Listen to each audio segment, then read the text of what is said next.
Welcome back to the Troubleshooting Life podcast. I'm your host, Jay Peters, my co-host, Craig Poston, where we talk about various topics, sharing our experiences on life and finances. All right, what is going on, mate? Hey, what's up, man? How you doing? Doing well. Welcome back, everybody.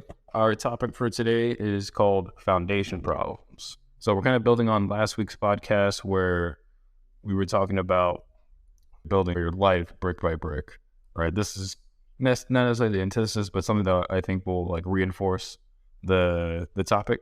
So foundation problems, and this is another one of my topics that I kind of brought up, is it's literally based off things that I had. So I literally had foundation problems happen on one of my properties to where you'd see cracks on the inside, cracks on the outside. I think we even had plumbing problems at that time. Not necessarily plumbing problems, but I think there was just small leaks in the sewage and stuff. This is more of a testament of how that leads to life, as in there are things in your life where, because you're not whole, you're not building yourself properly, that when you start going out and let's say building relationships with others, you start trying to build your professional life, you try to build your finances, that anything that you try to build out from, it is just dying. As in you're not able to give your full attention to anything. But what's your take up on it? So, yes, I understand that what you're saying about foundational problems. Taking that as an example of how, I guess, by not building a certain foundation, that over time that those cracks could lead to something tremendous, right? So by what we're going to talk about today, by slowly identifying or trying to identify all in general, where you can build a better foundation, or in a sense repair your foundation to get to another level. And also when it comes to your kids or people in your community or kids in the community, whatever, right? You can try to help them out, be more of a mentor, help them build, get better. And I mean, that's one of the things that when I was younger, you don't recognize it anyway, right? You always know where you want to go, but you don't know that you're missing some pieces to get you there. So what you do is if you're not a reader, you need to learn how to be a reader. If you're a audiobook listener or whatever, right? You got to learn how to, get these different ideas, different perspectives, different, in a sense, I guess those mentors that are not in your life, you figure out how to get them by reading books or watching videos. Because if you hear us say Robert Kiyosaki a lot, on here, that's because that's one of the people we read the book, or one author, I'm sorry, that we read his book or listen or watch some videos of him. And for me, I'll watch some Grant Cardone videos. He might not be, some people's favorite, but I like that attitude that he has about getting to where you need to go, because he came from nothing. So it's just those I guess those are the things I try to do to identify, and hopefully I can continue to be a good mentor to my children or anyone else who wants to listen to me.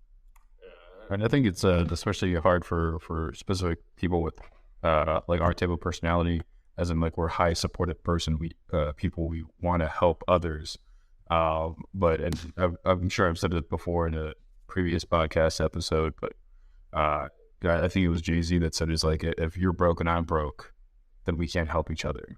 As in, I'm not a whole person. I have let's say financial problems, I have emotional, physical, whatever type of problem I have, that I can't help you because, and even if I do, even if I want to help you with to the best of my ability, I can't, right? But when I do get better, when I do start let's say making more money or developing a better relationship with myself or whatever it is, then I can develop that with you, and that I can help you through that as well, with experiences, with the level of competence or confidence I have in those subjects. Yeah. And I don't know, are we already on the lack of clarity? That's our first point there. Yeah, so one of the first points is, like Craig said, is lack of clarity, as in you don't know what you don't know. Yeah. And we kind of talked about this before, is There's a lot of things, especially when you're younger, you have a general ignorance of life, right? It could be something as simple as paying bills. It could be something that is like very emotionally complicated, as in relationships. You don't know what to do in certain situations. Say if you get into a fight, whatever it is, you don't know how to maybe take care of yourself, as in, feeding yourself, knowing how to budget, get groceries.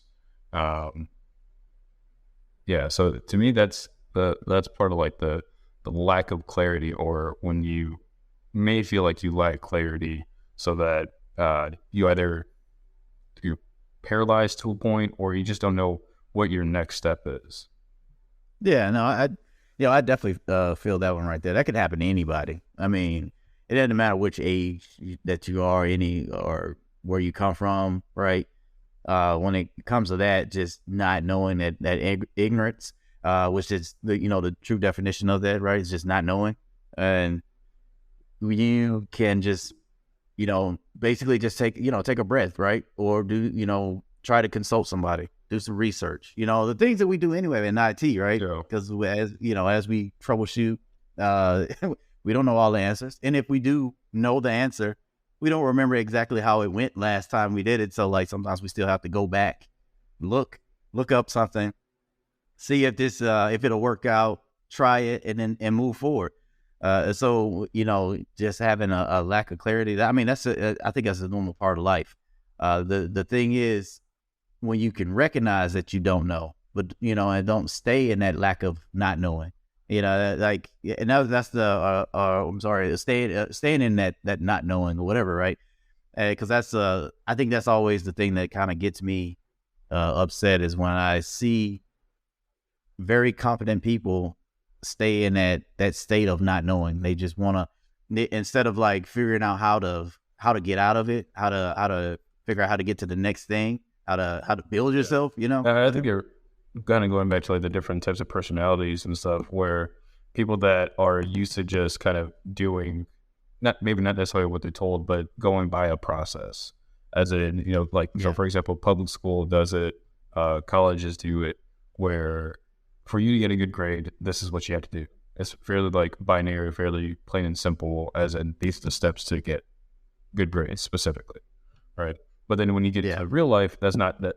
Those concepts don't always apply. Yes, you may be doing everything you need to do in work, in the relationship, in whatever it is, but you're not seeing those basic input and output results. As in, I am putting in this amount of effort, this amount of execution, yet I am not receiving the pay that I feel like I am deserving. Yeah. Yeah. So, I can. I definitely can see that. So, at least in maybe my opinion, one of the ways to kind of go away or figure out that clarity is develop like a clear sense of purpose. Right. So if you take time to reflect on what you want to achieve in life, and then identify your values, interests, and goals, and then having a clear sense of purpose can help you stay motivated and focused even during challenging times. And I think a lot of people, especially, and we were kind of talking about earlier, is that, say, my generation or the generations after, they may not feel like they have the time, or they don't take the time to actually reflect on what they want to achieve. And I believe, like I said, there's another statement of belief, as in a contributor to that could be the amount of interconnection, the amount of social media that goes around, meaning that we try to avoid maybe not necessarily the problems, but maybe the stressors in life by dulling it down with all the other entertainment that's around us. Where back in the day, it was probably just TV, movies, and stuff like that. But now you have such immediate entertainment in social media. A lot of people do skits, a lot of people, do speeches, vlogs, whatever it is. And I think that allows us to kind of escape from what we want to do, and kind of like just gets us maybe through that day. Yeah. Yeah. Cause yeah, when we were talking about that, I that had me thinking though, that is a true statement. We do have a lot more things than we did when we're younger. I mean, honestly, I'm older than you, and when I was younger, we had internet, but it was, I mean, it was still kind of like a thing that was coming around. It wasn't like it was the thing like how it is now. Because I know even when I was, in college, yeah, we still research the same way we do now, using Google. But like I think the information now, everything is like there. Everything you can go to Google and it's going to link you to something else that have you on YouTube watching something, and it help you with your. It could help you with your research, or it could distract you from everything you were just doing. But like with all those different things, I guess that's why you have to do where you have to turn it off, right? And I'm not just saying turn it off like physically, like you just have to get to a point, get into a room, get to a point where you can just turn off all those extra sensories, just like to keep it from like bombarding you, preventing that focus. Because like sometimes it does require you to, I mean, not to be weird about it, right? You sit in a dark closet just so you can just stop all the noise, and you can sit there and think about what do you want to do? What are your goals? Where do you want to go? Just imagine, in a sense, I guess it's like, I'm trying to think of the word when you meditate. There you go. Yeah. So like when you meditate, so you can think about where you want to be and where you want to go. And sometimes you need it for a stress reliever. Sometimes that's exactly what you need. And that's how I see it. If you're trying to kind of like, focus, get yourself in the zone. Because I know I that's what I do. Sometimes I just sit alone, especially if I get a chance to get the house by myself. I just, you kind of just sit there and just think about, sometimes you need just to, like you said, it's like a deep impression, right? You get the day off of you. What are all the little funky things that got, that bother you throughout the day? Now you can get it off of you, take a mental shower. Yeah. No, I kind of call that, wiping your feet before you go into the house. Like, typically when you go to someone else's house, or, say your parents typically have that role is, wipe your feet before you come into the house, right? So you don't bring any of that dirt in with you. I think doing that, let's say after work, say if you have a high stress job, before coming into like your literal house, do like that mental wipe off, so that you're not coming into like your wife, your spouse, whatever it is, and just downloading or putting all that stressors onto them. Yeah, no, I definitely agree that taking the time to if you have the time to yourself, or maybe just late at night or it's early in the morning and you're just kind of up thinking, just do that. Just take the time to think. And some people may say it's a little overthinking. I think if you're able to at least take the time, or maybe just write it down, right? Maybe not just like think all through it right then and there, but write down, a goal, right? Like say, one time, let's say you see a video of someone working out, man, I want to look like them. Just write it down. Like, hey, I want to look like so-and-so. And then maybe, another time you will kind of develop what those steps are to get there, or what you're willing to do to get there. Yeah. Yeah. And I guess, our next point would be the lack of motivation, right? Yeah. And which could be a reason why you have the lack of clarity. If you're not motivated to get up, early in the morning to reach one of your goals that you say, like, hey, I really want to lose weight, but the only time I have free time is early in the morning. Okay. Then, trying to find that motivation of why you want to, why do you want to lose weight? Is it for health? Is it for superficial reasons? Right. You have to come up with a reason why you really want to do it. And then that could help boost the motivation. I don't know. How do you feel about that one? So I'm kind of like I think motivation is kind of like a bittersweet type of relationship. As in, yes, motivation is absolutely wonderful. As in, feel pumped about what you're doing, have that intensity of wanting to work out, of wanting to be in a relationship with your spouse, of wanting to spend time with your kids and stuff. And don't just like mope when you're doing those things.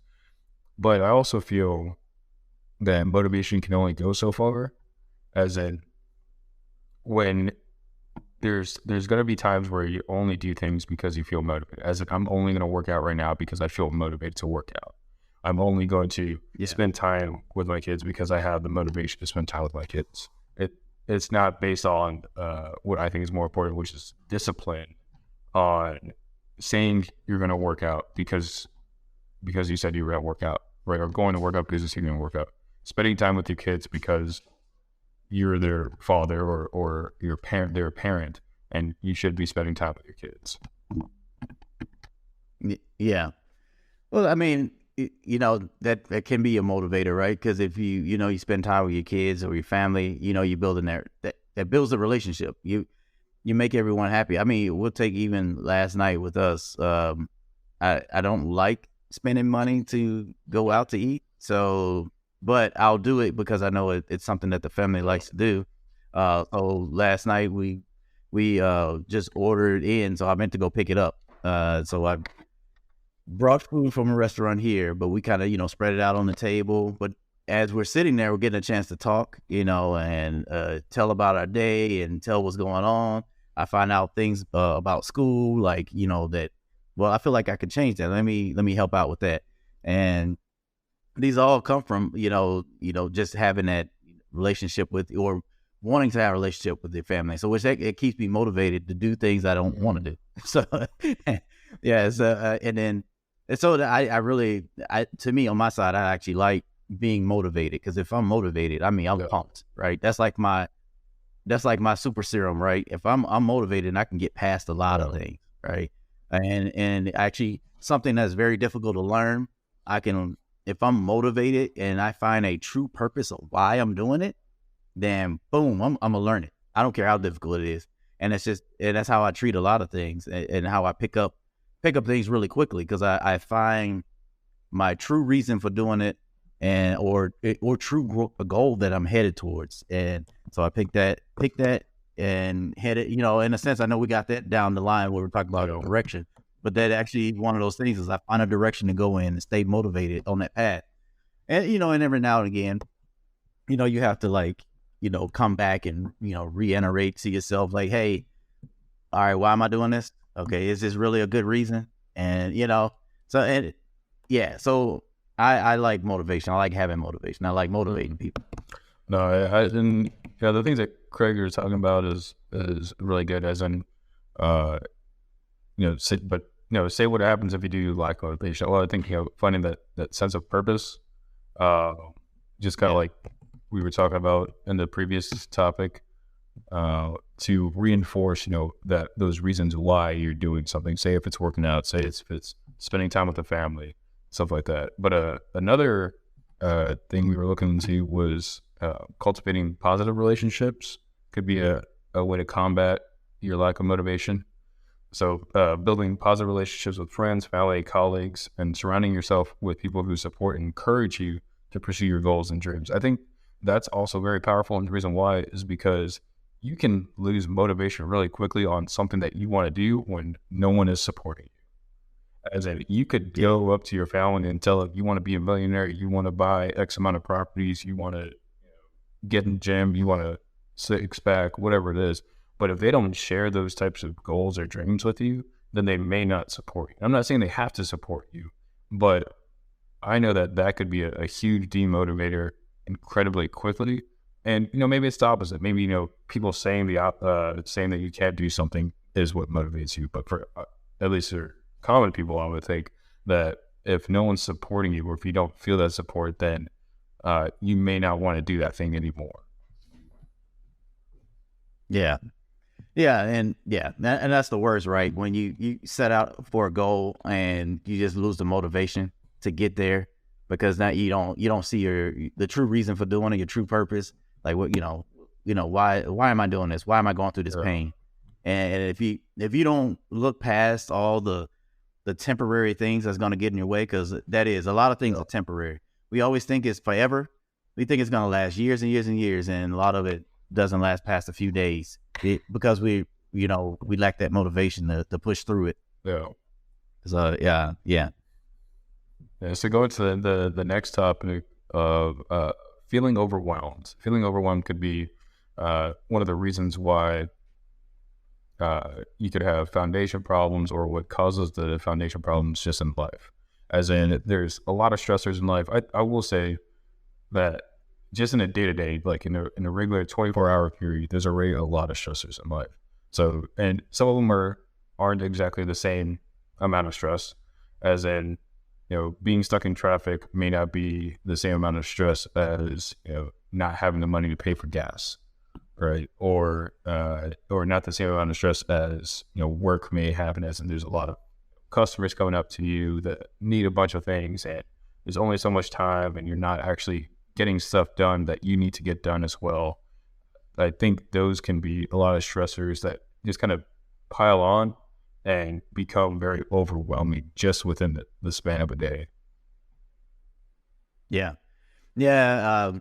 Feeling overwhelmed, that can happen really quick. No, I think it doesn't matter the situation. That can it can overtake you. And I like some of the point, the other points you added into this, where you're talking about like proper exercise, nutrition, all those things, and all those things add up. Like by taking, I guess starting a routine for those things, because I can tell you in my life, when I don't work out as much, it starts to wear on me. I can start to feel it, that I'm allowing stressors from everything else come in, and now it's compounding, and now I get this feeling of being overwhelmed, and it's like, and if it takes me a minute to come out of it, because I had to sit there and think about it. I was like, is this really a problem, or is it just I'm not doing what I'm supposed to do, right? Because sometimes you just need to like take that step. It's like, okay, yeah, I should be getting my CEUs for my certification so I could renew it, instead of letting it compound on me. Why don't I just take the first step, just get started, open up the browser, get to work, right? All the little things, it kind of just builds, and we allow it to build, and it shouldn't be that way, but we all do it, right? So trying to get past that, feeling overwhelmed really takes that moment of like, let me pause for a second, let me take a little breather, let me maybe have something, like me, I love sushi, so that'd be like one of my favorite things. Yeah, one of my favorite things to do to kind of calm me down. So then that's what I'll get. Sushi, because munch on some sushi, and and then I might have a beer, maybe. It just depends on what I have to do afterwards, right? And you shouldn't use alcohol as a vice to help you. Yeah, to help you with any of those stressors, because all it can do is compound it. Because it depends on what's really stressing you out, and it turns into something even bigger, or it'll make you go to bed. It'll make you have rough sleep. I would call it that, right? So like I know with some sleep studies or whatever, or sleep counseling, there we go. They'll basically tell you, not to use alcohol to help you go to sleep, because it can cause other issues. Yeah, definitely. And the ways that like I've definitely gotten overwhelmed, like I don't know, many times. Like I probably couldn't even count up on my hands. Like I will say, for me, working out has always helped me. Not necessarily just helped me in the specific situation of being overwhelmed, but I think in the overall stress of the days, working out, getting a sweat on, pumping some iron. I think it relaxes me. Of course, not during the workout, but like after the workout, I feel different, or I feel different between when I work out and when I don't work out. As in, like, there's just like, this really good feeling that kind of comes over me, even if it's something that I don't like say if it's like running, or any mostly extraneous cardio. At the end, I feel just not necessarily euphoric, but really good about the day. Whether it's like the beginning of the day or the end of the day, it just feels like a really good feeling. Yeah. No, I definitely enjoy a good workout, or maybe a good run, right? And it'll be like, you might as well call it a jog, because I don't nearly run the way I used to, but it can help push some of those stressors out, One is because you're focusing on something else besides the problem in hand. And then if I'm running like, I won't say late at night, I'll say maybe early in the morning. There's not many people out, and it's kind of like one of those things. It's like you're there by yourself. You're on this street or whatever, right, sidewalk, and you're by yourself, and it allows you to just kind of like have an open mind throughout the whole thing. Yeah. And yeah, so I really, that's why I enjoy good exercise when it comes to trying to fight some of the being overwhelmed. And kind of what we were talking about earlier on, like the mental health side is, I should definitely put more thought into it or more effort into focusing on mental health. I just don't. So one of the things that's listed here is, mindfulness. I definitely do mindfulness and the self-reflection portions, as in, I'll try to take an inventory of my life. I'll try to figure out where I'm trying to go, what I need to do to get there.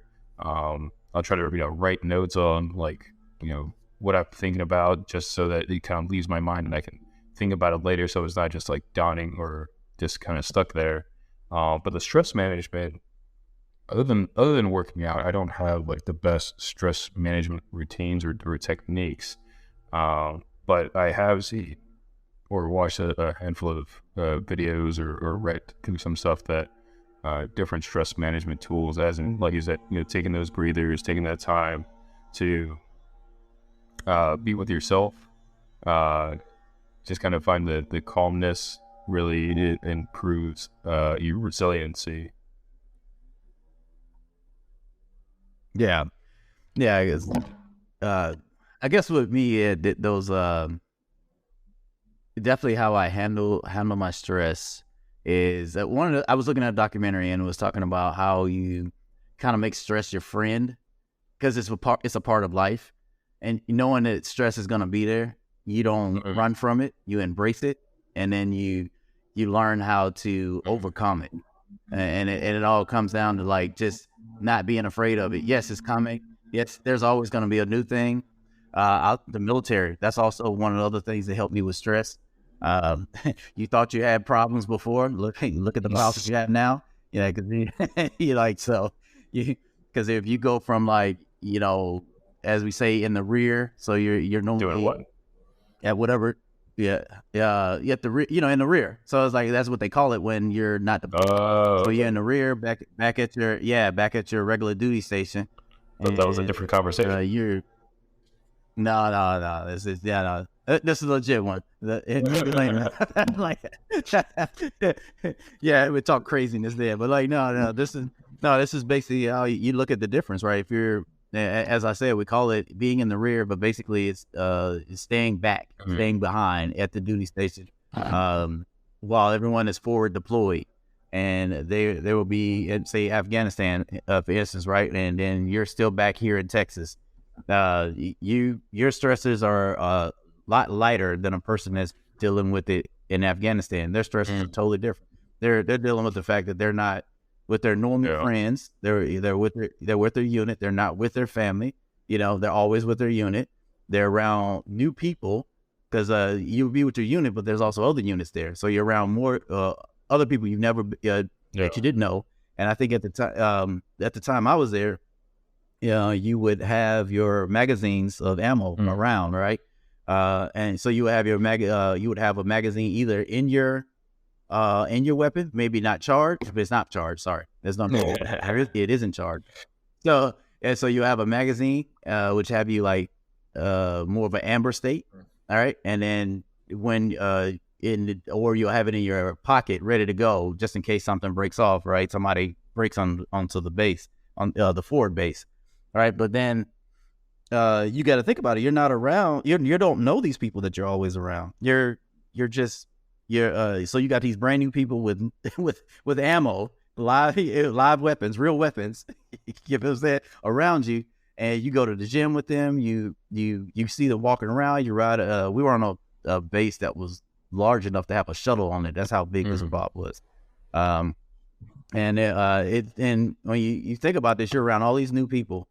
You got a whole nother stress, and then on top of that, if you're going outside the wire, now you got a new stressor because like you could die at any moment, and then so like your stresses there are totally different as if you're in the rear back at your duty station, because you think your bills are a stressor, but what about when will your electric bill come and hit you? You know what I'm saying? Or when will your electric bill, when you haven't paid? You know what I'm saying? yeah, but it would never get to that point, right? And that's one of those things that, like, if you realize the level of stress that's really out there compared to your stress, you know, as we always say, first world problems, like you realize that there's more stress. Once you feel that new stress, that you realize all the other stresses that you thought were stress aren't really that big. And you know, and it's not that any stress is really bigger than the other. It's just it doesn't hit you as hard. So the little ones, it has to compound, right? It has to compound over time. I didn't do this, I didn't do that, and it just keeps coming and keeps going. And then like, or the stress of like, I'm not good enough, and then you're the only one that's saying you're not good enough. Everybody else think you're great, right? But then again, you just added a new stress to your life, and now you're feeling overwhelmed about whatever you're doing, whatever project you're working on. And so so when it comes to, you know, stress, you just have to look at it as like it is a part of life. It's coming no matter what. Yeah, no, I definitely feel that, and I think kind of building on what you were saying is that it puts it in perspective on what's really stress. As in, like you said, like an electric bill isn't going to come and shoot you, right? So while it still, of course, needs to be paid, it's not exactly something to ruin your life over, or like just kind of dwell on for the entire day. And then the next up we got is the lack of direction, and how like lack of direction will inevitably cause foundation problems. And earlier we had the lack of clarity, as in you don't know jack about anything, right? You don't know what you're going to do at all. Where the lack of direction could be, you know, you want to go to school, but you don't know what you're going to go to school for. And you don't know what you should base the reason why you want to go to school for. So for example, if you want to go to school and, but you're not necessarily going to school just to go make money. You say you want to go to school to help people. Well, what careers are out there that help a lot of people? You could be a teacher, you could be a counselor, you could be a social worker, you could be a doctor, whatever it is. So I think those can cause a lot of problems later on. And we were kind of talking about it in the previous podcast, to where if you come from a background where you may not have a lot of money to redo those type of things, as in you now have chosen a career, you're in the career, you don't feel fulfilled by the career, as in it's not meeting your monetary needs, it's not meeting your sense of purpose that you want to do, but you're stuck because you may not have the money to redo that career path or find a new career. And where I was saying that some people of wealth will kind of build up a fund for their children, to where they get an opportunity to fail at something first before they make a true decision on what they want to do. Yeah, because that was something we were talking about earlier. I was like, that is such a great thing to at least have a fun, because I know I didn't have a fun. Everything I tried to do was on my own dime, or my lack of times. So you just get out there and you get it done, right? But I know some people don't realize that they do know where they want to go. They just don't know exactly what it is. And then I think sometimes it just comes with a little, being prepared of, okay, something is coming, right? So say, high school, right? It ends at 12th grade, right? And normally, right? And so you're headed to college. Maybe you already start thinking about in 9th grade, what is something that interests me, right? I mean, because you should never wait till you get to college to figure out what interests you, because at that point it's too expensive to play around. So like it just because you already, if you get into a major that's that's something that's not really for you, you realize that it is super challenging. It past your level that you're willing to go. and now you've wasted money because now you got to backtrack, and I know what they normally do, when you're that person of lack of direction, when you go to college, they have you just do a bunch of general classes, like, so you can start to find your way, but then they find their way as in just having fun every day, because now they got the list of easy classes to just get them going, and all they want to do is like, hey, let's go hang out, let's go do this, and they never really make it to where they really want to go. They make it somewhere, and they do graduate. Some of them, not all of them, but I think it all starts from, like, you just start to think about what you really want to do, and I think that's why some families start to encourage, either follow in my footsteps or you need to find your own way, right? You need to figure out what you want to do, and I know I watch his videos. I can't think of him right now, but he would say things like he never wondered. He never just wondered like a path. He actually had a direct path. He followed exactly what his dad did, which was, he was a very successful man, and he just followed his path along the way and built himself off of that. And not everyone has that luxury in their life. They don't have someone that's, what I'm saying, that's like there to just be that guidance, that lighthouse, right, to show you, hey, this is the way. Yeah. So I don't know how you feel about so I think so kind of going back to what we care talking about for the lack of clarity specifically, is that finding that sense of purpose.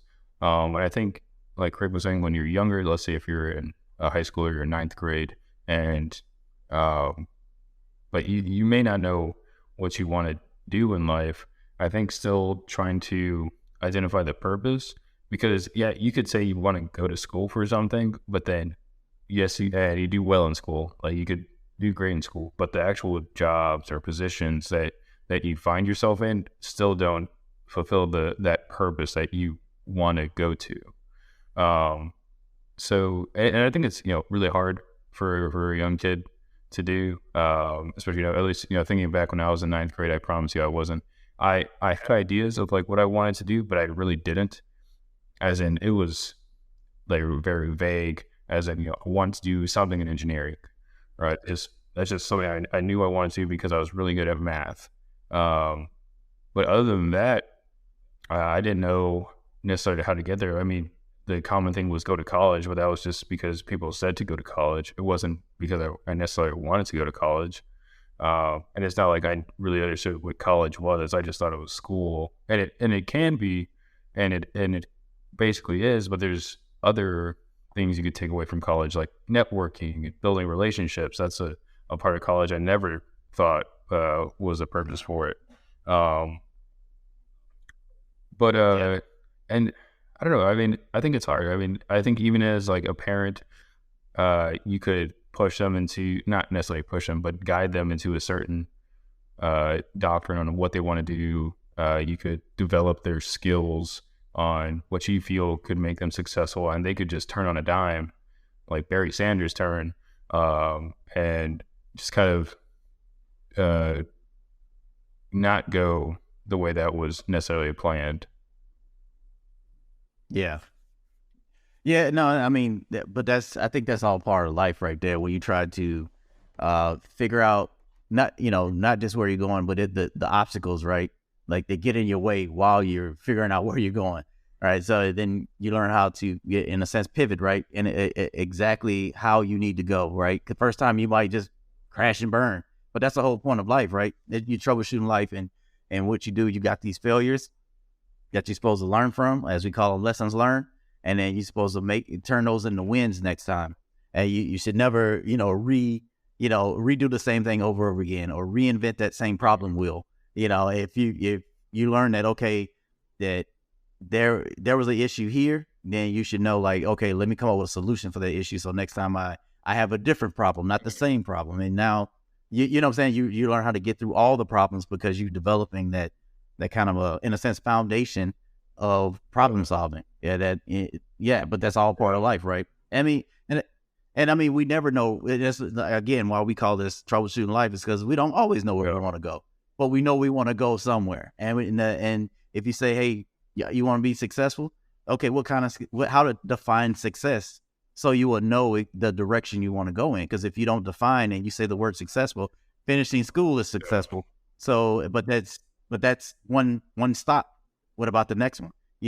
Or getting the job of your dreams. Okay, that could be your definition of success. But what do you want to do in this job, right?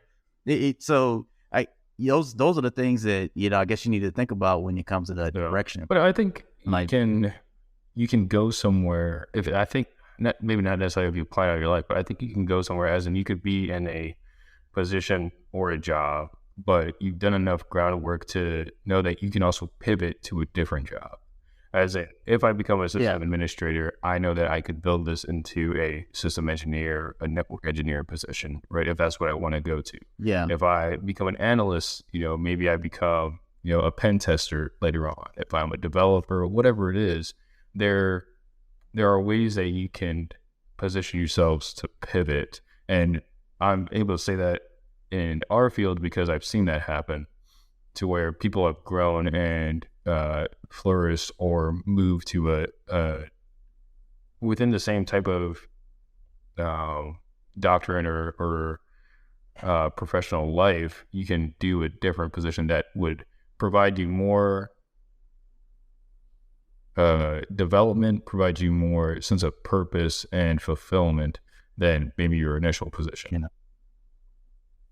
Yeah, no, that is true. I mean, again, I think you mentioned on the last podcast about how the job, the companies that we work for, how you can it doesn't take as much money to kind of switch direction, and with that, I mean, by you switching direction, also creates this growth, right? And then you learn a new skill or you learn a new way to do things, right? Because like a system engineer might handle their issues differently than a system admin will, even though they can be closely related. And then same as a network engineer, how they handle things, and again, how you say how an analyst, like everyone has their own thing. You can still pivot in those directions, learn that new skill. But again, you still have to have that, I guess, direction, right? Like, hey, what am I after? Like, I'm just a, a title hopper, or, or a job hopper or whatever, right? You're like, so you want to at least come with a general idea. Which and I think, kind of going to what's written here is learning continuously really helps figuring out that direction and buys down that ignorance a lot. And sometimes learning has to be through experience, as in you have to just go through it. Yeah. Like you may not know that that's what you want to do in life, but go through it. And I don't think there's any point where it's a point of non-return, right? Of course, like we said, it may cost you, let's say, monetary or time-wise to pivot to something else, but at least you'll know, right? And of course, you could, take advice from mentors. You could do research on it, as a, say if you're squeamish to blood, maybe becoming a doctor isn't exactly for you, right? If you're afraid of heights, maybe don't become a pilot, right? But if it's like something simple as in how many people can I reach out to improve their lives, right? What's the best age to improve other people's lives? Like, would I improve people's lives in an elementary school setting, middle school, high school, just in general? Like, could I post stuff on YouTube to reach out to the most broadest audience ever? But I think having that growth mindset and just continuously wanting to learn about what you want to do in life and about you will really provide that direction for you. Yeah, no, that's yes, a continuous learning. Yeah, I'm always agree to that, and definitely reading books and then get classes, learning new things, because that all helps provide direction. Because like you said, buying down that ignorance that's all part of life. The thing where you were saying about being afraid of heights, but then not choosing that. So that's where like I would differ, because I'm more of a I like the challenge. Okay, I'm afraid of whatever this is, right? But I really think it's a good idea that I go try it, right? Because I feel like that is something I really want to do. So but if it's a fear of mine, then okay, what part of it is scary? Is it again, it's like you said, like being a pilot, right? What if that's my dream, but I'm afraid of heights? So then I'm gonna go, okay, how can I figure out ways to, develop the skill of overcoming my fear of heights? Because it's in a sense like you wanted to follow in the footsteps of one of your parents that was a pilot, and you really want to do this. And again, like you said, buying down that ignorance, learning more about it, understanding the safety features that are provided in the airplane, jet, whatever it is. The same. What you helping you. It's not safe when you're flying it. What's up? Yeah, well, if I'm flying it, no, because that's not that's not something I'm trying to do. But again, if it's something that that's the only fear, right? That's your only fear is like, oh, I'm afraid of heights, but then it's something I want to do, or what I'm saying, and I'm using that as an example, right? Because the thing is, there are a lot of things out there that have fear in it. I mean, think about it. Investing, right? Well, some people would never become an investor if they stopped at the first fear of like, I'm gonna lose my money. After they lose their money, like I'm gonna lose my money again. Oh yeah. So that's a tough one. So especially if someone went from being a millionaire to like literally no money or no money at all or debt, like that's scary, right? And then someone shares that same story to somebody else that's very, I guess, they're not risk averse, right? As I use it correctly, right? Yeah, but yeah. So like that they're really afraid of anything that comes their way, and so like, my ideal is like, okay, you need to learn really what went on. Like, why all of a sudden they went from millionaire to zero? Like, did they borrow too quickly? Did they not understand, terms of their debt to income?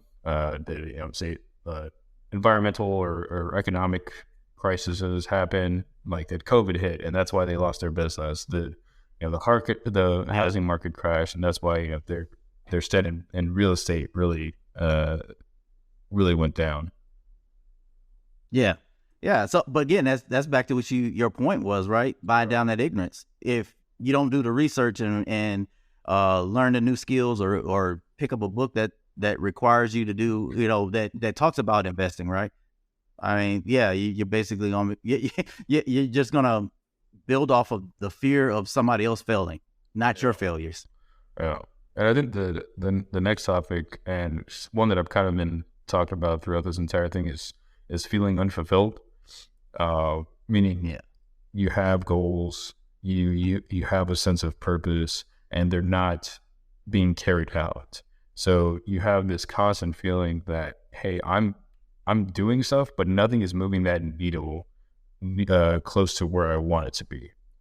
And I think that could be a very tough, like mental pill to swallow or emotional pill to swallow. And it definitely causes the entire topic is foundation problems or foundation as in like your life problems. And I think it also goes into it does cause that lack of direction, the lack of clarity when you feel like your needs aren't being met by not being able to do what you feel like you're set out to do. And what we had up here is embrace challenges and failures, right? Like don't think that because you're not doing what you feel like you're supposed to doing that your life is just going to crap, or that your life isn't the best life that you've ever had.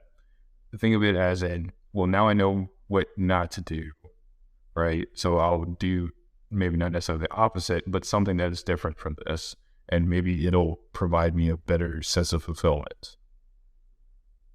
Yeah, definitely embrace your challenges and failures, right? Because again, that's that's all part of your toolkit.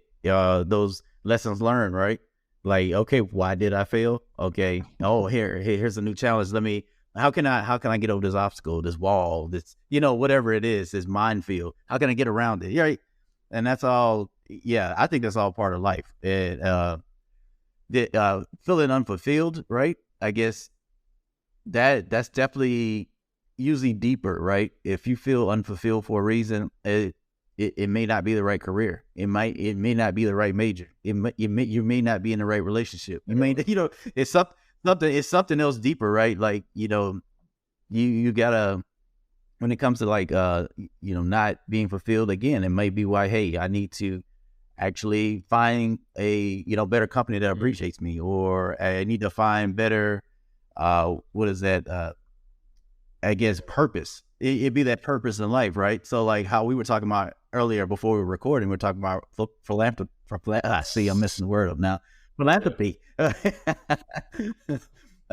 So we were talking about that, and we were saying about giving or whatever, right? Like how that may be the thing that makes you feel better. Like all the hard work you do, all the hours you put in and work, make you giving your money to someone who really needs it, or a school, or a some type of charity, or you just helping, giving time, and those things may make you feel fulfilled in those situations, because it may not just be the job, it may be other things. It's just pushing yourself to do something different. And I think some people, they kind of get stuck in this conundrum, where the dichotomy where what they're doing is making them money, and they maybe they enjoy it, maybe they don't, but it's not fulfilling them.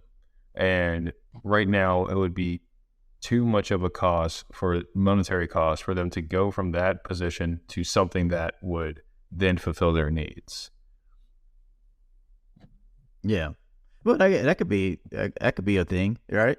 Because if you realize that, okay, well, I'm getting paid X amount of dollars, and if I need to, I know what'll really help me out, but then it really shouldn't be about the money, right? It should be about where it's going. Because if you're not learning things, if you're not heading in the direction of your goal, and granted, so say someone can get paid $300K or more, right, to do something. If it does not meet your goals, and then I guess you'll still be unfulfilled in what you really want to do. But if part of your goal was to invest more, and you were to be at this company that paid you X amount of dollars, then, and again, in a sense, it's still putting you in the same direction, but you might not want to be there for long if it's not your true purpose, right? Well, I'm thinking, like, as in, say if you work at IT, you're working as a sysad, it, say for whatever reason, makes you 6 figures. So your bills are paid, the things that you want in life are paid, but what you really want to do is teach, or try to grow the next generation, right? Yeah, and I think I think two things can be true though. I think you can be in IT, and I think you can also be a teacher. I think at that point you would have to think of not necessarily unconventional, but maybe not. Maybe uncommon is the better word to use for it. Uncommon ways to do what you want to fulfill yourself, while also still having that revenue or income from your job. Yeah, but then that's kind of like the things that we talk about, right? Like preparing yourself for that true financial freedom, because that, to me, that's your financial freedom right there. If you have figured a way to get all your expenses paid, you're still fulfilled with with I guess with those things, like bill wise, or anything else, right? That health insurance, all that stuff, right? But then you want to teach. I mean, that's the whole purpose of why you want to get there, is so you can get to that point where, like, I'll make a decision to take, and I don't know the salary of a teacher, right? But like, say it may not pay as much as an IT professional, right? But you've already figured out how to subsidize that lifestyle, that income, right? And now you want to teach. I think taking a pay cut is not a big issue, because that's, in a sense, you're being fulfilled. Yeah, and I guess it really depends, what your true purpose is.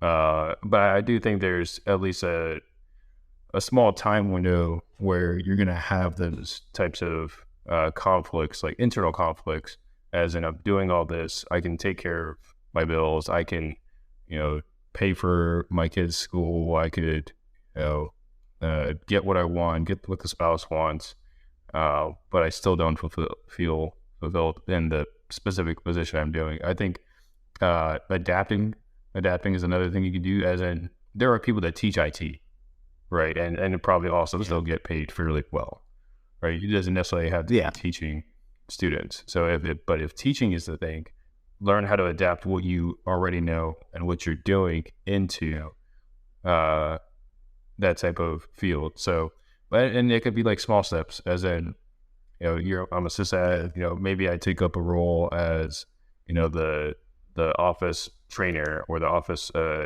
lecturer on new things, right? Or maybe I become a lead and then I can use more people skills instead of being hands-on keyboard. And then that can build into, say lectures at conferences or whatever it is. Yeah, no, that's a great point. Yeah, because that way you've figured out how to already use the field that you're in, right? So that I like that. That's a great point. All right, I guess that brings us down to our frugal and cheap. All right, I like what you put down here. It's pretty funny. Borrowing things from neighbors instead of buying your own. For example, tools and lawnmower, which as someone's cutting the grass in the background and you can hear it. The HOA here, they cover like all the grass cutting. And I was wondering when they were going to come by because it's been growing due to all the rain and stuff. And I was like, man, it's really loud outside. Why is it? And then, as we were recording, one I think just came by the place too. So. Yeah, but that one, definitely is that's definitely someone being cheap, right? Yeah, because you're using somebody else. You won't go and go buy your own. Like you now say if that's kind of like the neighbor loves to do that, right? Like, hey, I'm okay with sharing, but then what if you're only taking and not giving, right? So like you don't bring fuel, or hey, I know maintenance costs on your lawnmower is gonna, let me help out with that, or so like you're actually wearing it down faster by you using it. So then now, and then if you're just taking and not giving, I think that's more of a cheap thing. No, I definitely agree. But I think it's like also like the occurrence, as in say if it's like a specific tool that I need for my car and I don't have it and I don't feel like using like the monetary or using money to get it just for that one instance. That's different though. That's different though. I mean I think that's the neighborly thing to do. So so that would be the frugal part, because like, okay, all right, I understand that by me buying this $300 tool, right? It does not make sense, because I'm only going to use it once, and then versus you borrow it one time from your neighbor, and long as you don't break it, then you're good to go. Yeah. But then you can also, I mean, I guess that does save you too from like having to go to somewhere like AutoZone or O'Reilly's. How you can route to there, and it just saves you the time, because now you can just get to work and get everything. Especially if it's like a quick fix that you just needed like right then there. No, because I lend out tools. My neighbor, like I got another neighbor. He keeps his ladder here at my house, because he's like, because he was like, he's like, I don't have room, so so I just keep it on the wall for him till he's ready to use it. So, but like, so it was, and then I can still use it because I still need to do something around the house. But it's like one of those ladders that's high up, like So yes, I think that's just being neighborly. Because we just trade off things anyway. Like, hey, you need this or you need that, and sometimes something you like, I know I'm not going to use this again. Let me just give it to this. I think it's just a neighborly thing to do. No, but I will say this topic, when I was looking it up, it definitely sounded cheap, and I was like, man. Sad thing is, I'm sure I've done this before, so. That's what I said. It just depends on what it is. Like if you're constantly borrowing but not giving, in a sense you're just you're just trying to save money on your end, but you're not helping the other people. It's cheap. Alrighty. Well, thank you everyone for listening to the Troubleshooting podcast.